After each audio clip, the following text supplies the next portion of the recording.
콜라겐이라는 거는요, 단백질의 일종입니다. 네.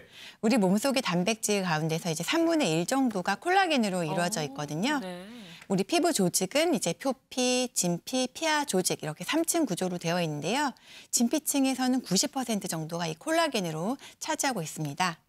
콜라겐은 피부에 보이지 않는 기둥 역할을 하기 때문에 우리 피부가 흘러내리지 않게 단단하게 고정하는 역할을 해줍니다. 기둥이라고 이렇게 잡아주는 역할을 한다는데 이게 참 믿겨지지가 않아서 우리가. 그죠? 몸속에 단백질도 꽤 많을 텐데 또 그 단백질의 3분의 1이라면 꽤 많은 양이네요. 정말. 네, 그렇죠. 굉장히 많은 양이에요. 네. 그만큼 전신 건강에도 아주 많은 영향을 미친다고 볼 수가 있거든요. 우리 몸 근육에서 80% 이상이 콜라겐으로 구성되어 있고요. 네. 우리 피부가 건물이라고 가정을 한다면 네. 한 1mm 정도 되는 아주 작은 두께의 콜라겐이요.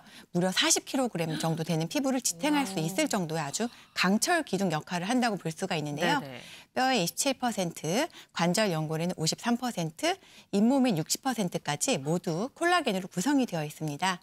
또 뼈와 관절, 인대가 잘 붙어 있을 수 있도록 도와주는 역할도 하고요. 또 근육이나 혈관까지 탄력 있게 유지를 해주고요. 또 우리 치아나 머리카락도 단단하게 잘 붙어 있을 수 있도록 해주니까 뭐 탈모 예방에도 도움이 되겠죠. 그러니까 네. 잇몸의 네. 60%가 콜라겐이라고 하니까 그러니까요. 이 치아가 이렇게 아무리 네. 딱딱한 걸 씹어도 잘 버티는 제 거구나. 이를 잡아주고 있었던 거예요, 콜라겐이. 선생님 말씀 듣고 보니까 네. 우리 몸에 진짜 다양한 역할을 하는데 이게 없으면 내 몸 큰일 나겠는데? 이런 생각이 들거든요. 어떤 일이 일어날까요? 네, 맞습니다. 콜라겐은 우리 전신에 퍼져 있기 때문에요. 콜라겐이 부족하게 되면은 피부 노화는 물론이고요. 전신에 걸쳐서 다양한 문제가 발생할 수가 있는데요. 혈관이나 혈액을 구성하는 성분도 콜라겐이기 때문에 동맥경화나 뇌졸중 같은 혈관 질환이 가속화가 될 수가 있고요. 뼈의 20%, 연골의 50%를 이루는 콜라겐이 부족하게 되면은 골다공증도 잘 생길 수 있습니다. 칼슘이랑은 상관없는데도. 그럼요. 그리고 요실금도 생길 수가 있는데요. 그 이유가 방광이나 괄약근도 80%가 바로 이 콜라겐으로 이루어져 있기 때문인 겁니다. 근데 콜라겐은 뭐 먹는 걸로도 우리가 잘 섭취할 수 있다고 생각하고 나이가 들면 이렇게 빠져나가고 뭐 이런다고 이제 알고 있는데 콜라겐 관리를 우리가 잘한다고 해도 결국은 부족해진다고 하잖아요. 그죠? 네, 맞습니다. 네. 안타깝게도 콜라겐이 20대 중반부터 매년 1%씩 감소하기 시작하는데요.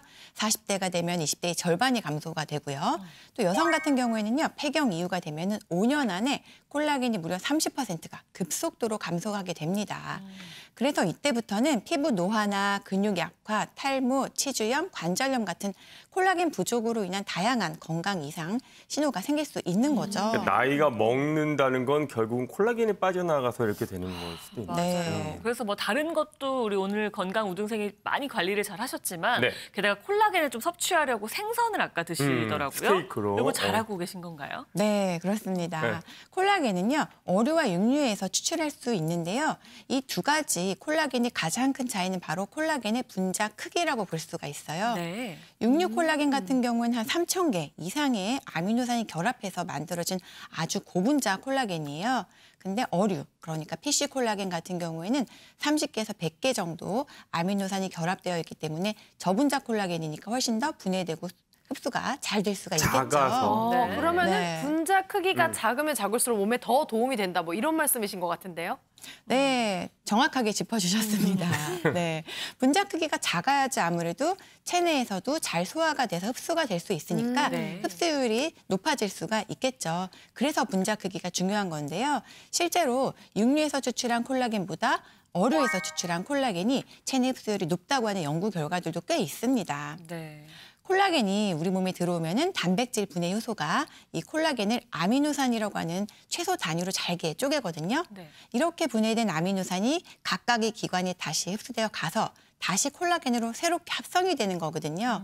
그러니까 아무래도 3,000개의 분자를 쪼개가지고 흡수돼서 다시 만드는 것보다는 네. 30개에서 100개 이런 저분자 콜라겐을 쪼개는 게 훨씬 더 유리하겠죠. 그렇죠. 콜라겐 선택할 때 또 주의할 점도 알려주세요. 네, 한국식품관리인증원에서 인증받은 햇선마크와 인체적용 시험 데이터가 보유됐는지 확인하면 좋고요. 알레르기 체질 있거나 임산부 소유부는 전문가와 상의하시면 좋겠습니다.